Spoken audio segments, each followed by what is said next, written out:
Aqui, ó. Recapitulação. Isso aqui também tem numa das lives que já foi postado no canal. O corte já deve ter saído no canal, já tá saindo aí. Que era falando... É um assunto que eu falei várias vezes aqui. Sobre a questão do trabalho remoto, tá? E daí, o que aconteceu? A gente teve uma coisa de, tipo assim, teve muito trabalho remoto na pandemia. E teve recentemente, alguns meses atrás, eu acho, as empresas dizendo assim, foda-se. Vocês vão ter que vir trabalhar... Vocês vão vir que trabalhar presencial. Acabou a mamata.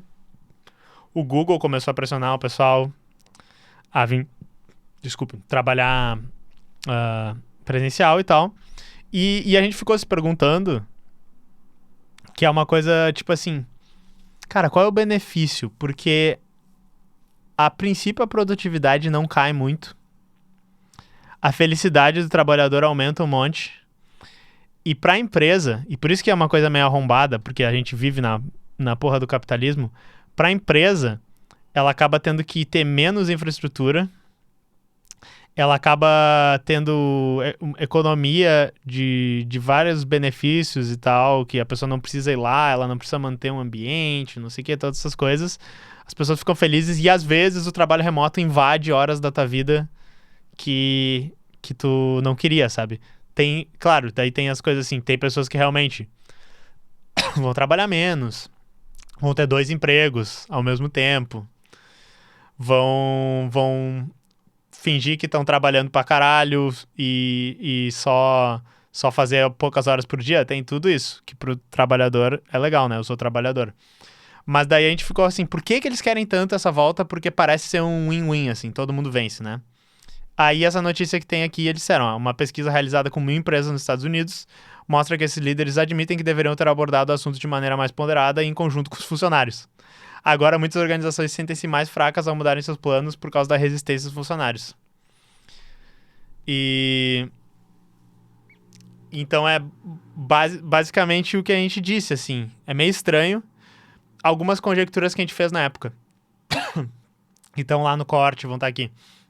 A empresa querendo mostrar pro funcionário que é ela que manda mesmo e foda-se.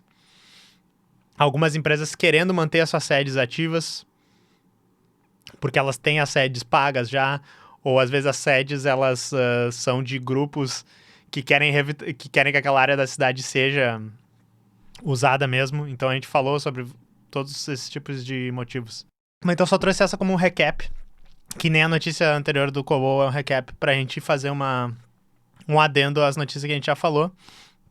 Tem aqui a notícia, eu não cheguei a ler, mas mais ou menos tá alinhado com o que a gente disse, que é tipo, não tinha por que fazer isso.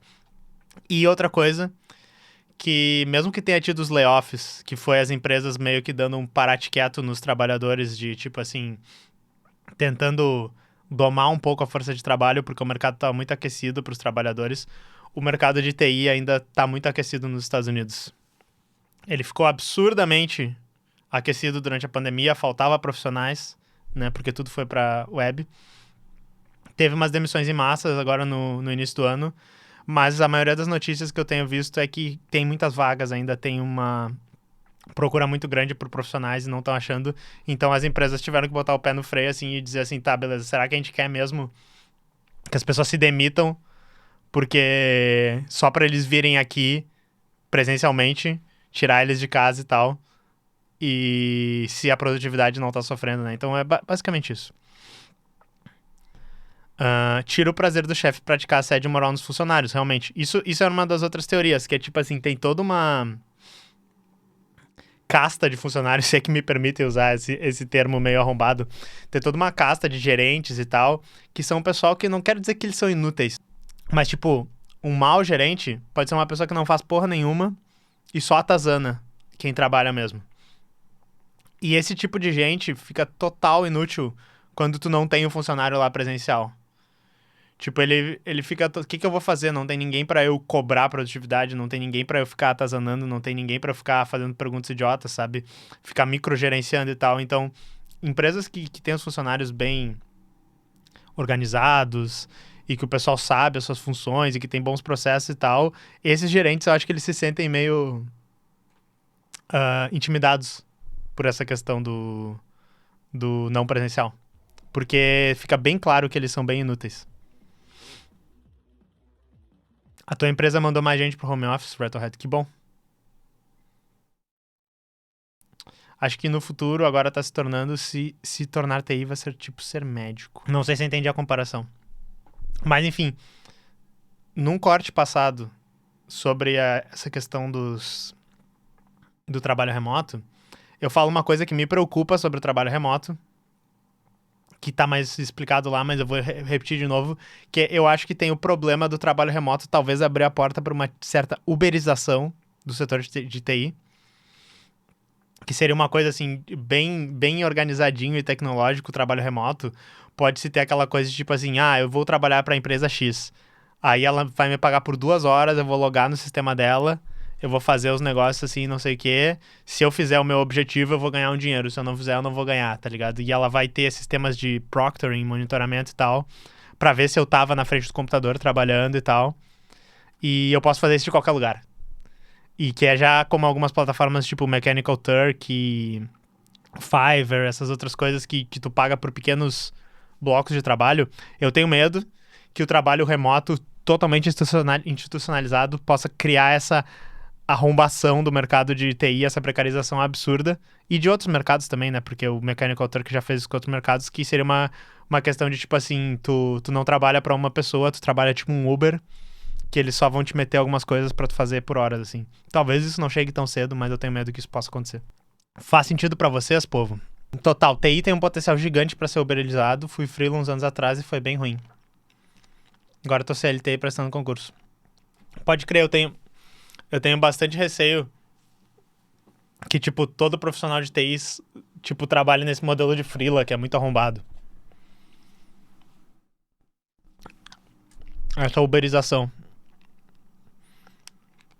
Por isso o movimento dos entregadores contra a uberização é importante para todos os outros trabalhadores.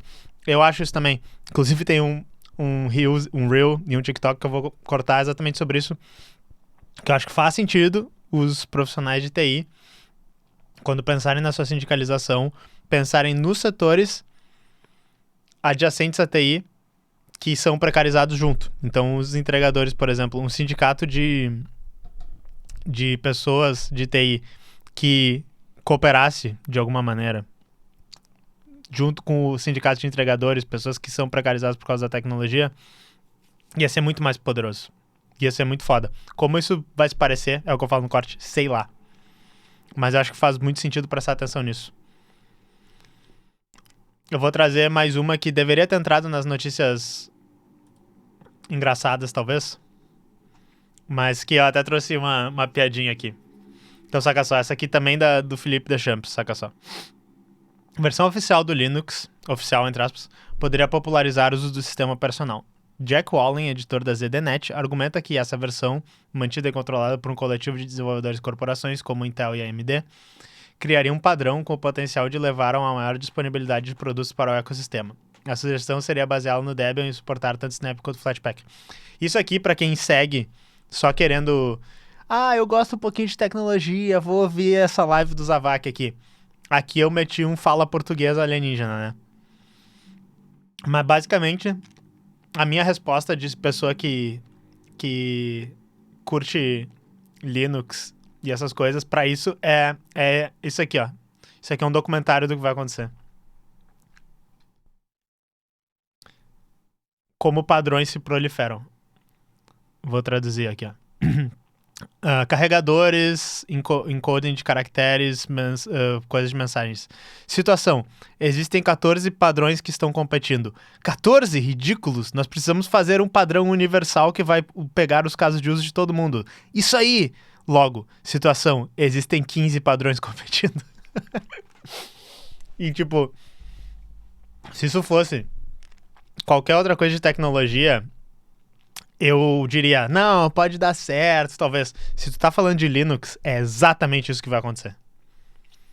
Toda vez que alguém chega no Linux e diz, pô, esse Linux é foda, mas de repente a gente podia fazer um negócio que une todas as tribos e que vai sim, tipo, ser um negócio que todo mundo vai poder usar o mesmo e daí vai ser bom porque vai ser interoperável. Toda vez que fazem isso, vai dar 2 anos e e vai ter um padrão novo, tá ligado? Vai ter alguém dizendo, seria bom se tivesse algo que une todas as tribos, então eu não tenho muita esperança de que exista esse Linux aqui.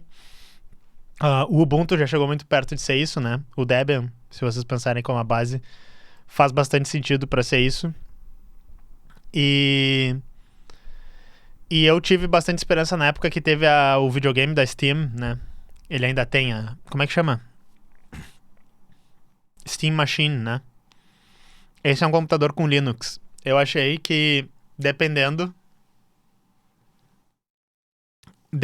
isso ia ser uma coisa que ia unificar várias tribos, assim, tipo, nossa, agora tem um videogame que a gente pode meter todos os joguinhos lá, ele também pode ser usado como computador, então a gente vai meter aplicativos pra ele e tal. Teve a época que o Ubuntu tentou fazer o Ubuntu Phone, que ia ser uma mescla de Linux com Android e uma plataforma para aplicativos. Pode ser que um dia tenha um Linux que todo mundo usa o mesmo e que just works, sim, mas eu não tenho a fé na comunidade que a gente vai organizar isso. Mas, enfim, a comunidade, o formato que ele cita, Flatpak, Snap, e o formato App Image, já são umas coisas muito fodas. Se vocês pensarem... Quando é que eu comecei a usar Linux? Eu comecei a usar Linux, tipo, uns 15 anos atrás. Se vocês pensarem como era usar Linux há 15 anos atrás, era muito menos padronizado o negócio. Inclusive, talvez uma live sobre a história do Linux e meio que uma aula de Linux misturado seria foda, né, pessoal? Fica a sugestão pra mim mesmo. Mas hoje a gente já tá num lugar bem melhor, mas eu não acredito que isso aqui possa acontecer. É muito foda. Tipo, vamos meter um monte de empresa junto pra fazer um padrão, assim. Raramente isso dá certo. O USB deu certo. Que outros padrões deram certo? Sei lá. Tô conseguindo. Vocês me digam no chat. E geralmente quando tem uma empresa muito grande com um interesse econômico absurdo que domina todas as outras, que o padrão acaba dando certo, sabe? Vamos ler o chat. No meu trampo tem gente que usa Manjaro. Ubuntu eu sou o único que usa Fedora. No final cada um usa o seu e dá certo. Steam Deck. Steam Machine eu falei errado, então. Eu falei errado, então. Extrair o Tarball. Isso aí era... 30 anos atrás a gente fazia assim, a gente extraía os Tarball pra instalar. Mas é isso aí. Outra notícia rapidinha. Achei interessante trazer. Conteúdo mais... também engraçadinho, mas já falamos um pouco sobre o Linux, já falamos um pouco sobre padrões da indústria. Acho interessante.